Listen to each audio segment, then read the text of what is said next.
Monthly housing cost is the biggest expense most people have.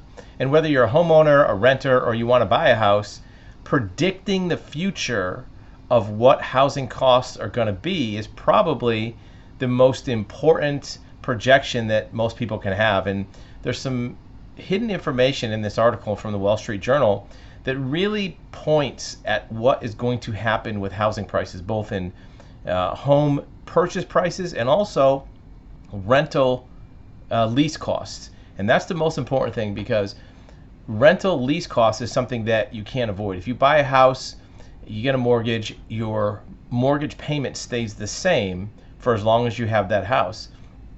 With renters, your rent can go up every year. And that's determined by the market, determined by what the landlord wants to do. And there's some troubling signs within the thought process or business strategy of some of these large scale landlords. So this article presumably is about how landlords can't find houses to buy. And we're not talking about biggest landlords. They're talking about these big hedge funds that go out and buy thousands of homes just to rent out. Some of them are actually buying new homes from builders to be rentals.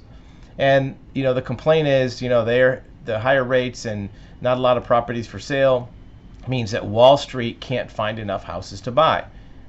Boo-hoo for them, right? But there's something in this article that's even more troubling. After you get through all of the complaints that these landlords can't find houses, they're too expensive, and you scroll to the very bottom of the article, they're quoting a person who's a managing director at a Wall Street research firm. It says, you can't paint a better backdrop for pricing power for AMH and Invitation. Those are two large-scale leasing companies that buy new houses or buy houses and rent them out. And this research manager is saying they have great pricing power. The economy is still reasonably healthy, so people are fully employed, and we saw that with the employment numbers last week.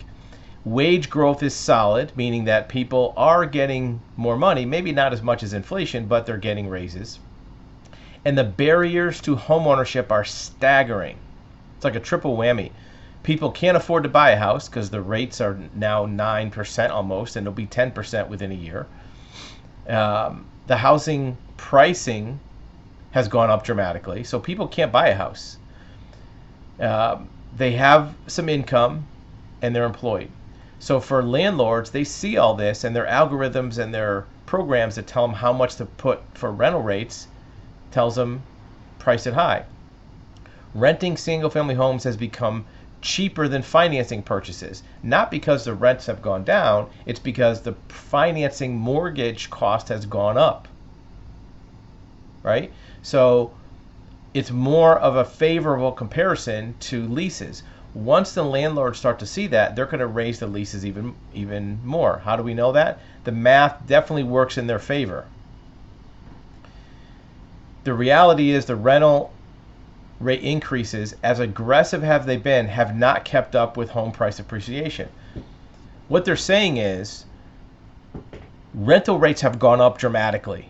And everybody who rents knows this. Anybody who's looked for an apartment or a house to rent knows that the lease rates for these properties, for these units, has gone up. And the way they put it is, it's aggressive. But they're still not kept up with the price appreciation. So as these large-scale landlords, these buyers, look at this data, they're going to say, well, there's more room to raise rates for these rental properties, for apartments, because where are you going? Where are these people going? They can't buy a house.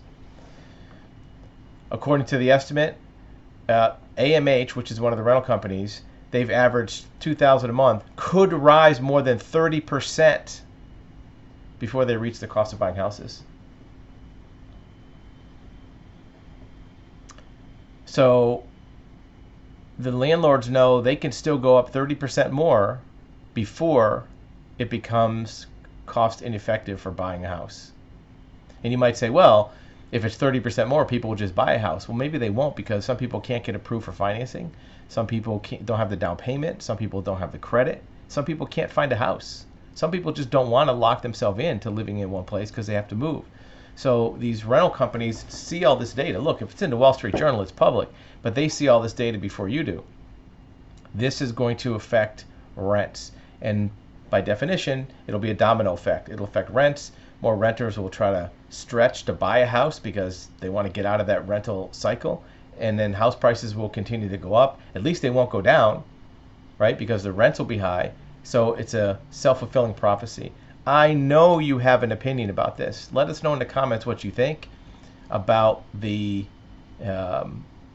combination of Federal Reserve rates, about the rents going up, and if you feel any sympathy for these corporate landlords that can't find houses to buy. I bet you don't.